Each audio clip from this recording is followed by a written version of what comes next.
All right, there's a lot of discussion going on online, especially on X, about all this money that Canada is giving away. It kind of started with Doge, which was happening south of the border in the US, and some people took to the internet and went to Canada's Foreign Affairs website and found a ton of very interesting information. And then the website went down.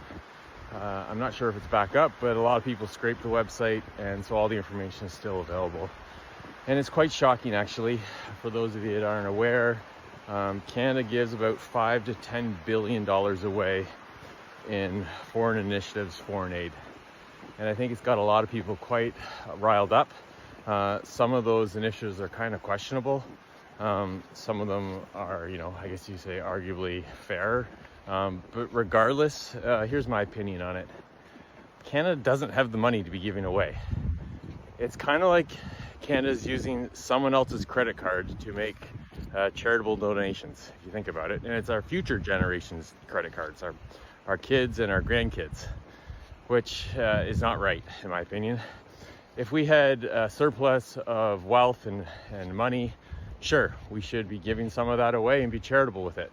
But when we're running a deficit year after year, we should not be giving money away unless it can somehow generate a return for us and help us reduce that deficit. You should not be using other people's credit cards to make charitable donations. It's that simple. Okay, that's the first thing I'd like to say. How does these charitable donations and international initiatives affect Canadians directly? Well, because it increases our deficit and our debt, it makes our Canadian debt less attractive to foreign investors, which puts pressure on interest rates. Higher interest rates in Canada affects our standard of living. That's one way. So that's how it relates to mortgage rates. The other way is deficits are inflationary. Simply put, when you have a deficit, it means you're pulling less money out of the economy in terms of tax revenue than you're actually putting back in. You're putting more money back into the economy, so therefore you're running a deficit, which then therefore is inflationary. So those of you that have been impacted greatly by inflation over the last number of years and seeing your standard of living go down, you can thank the deficits for that. And a good chunk of that, 5 to 10 billion a year, is going to foreign initiatives. I'll post here just to give you a snippet of some of these initiatives. It's all available on the internet now, but I mean, we're talking hundreds of millions of dollars for each one. Some of them are smaller and really questionable, but they're just odd. Some of them are very odd. So anyways, that's it in a nutshell.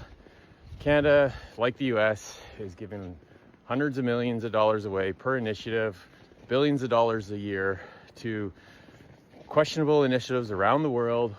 While meanwhile in Canada, with people living on the streets, our healthcare system is stressed and housing is unaffordable, partially because 30% of the price of new housing is made up of taxes. The government needs that tax revenue because it's running a deficit. But maybe it wouldn't be running such a deficit if we weren't giving away billions of dollars a year to foreign governments. All right, that's my spiel for today. Love to hear what everyone else thinks. I know this has got a lot of people really riled up.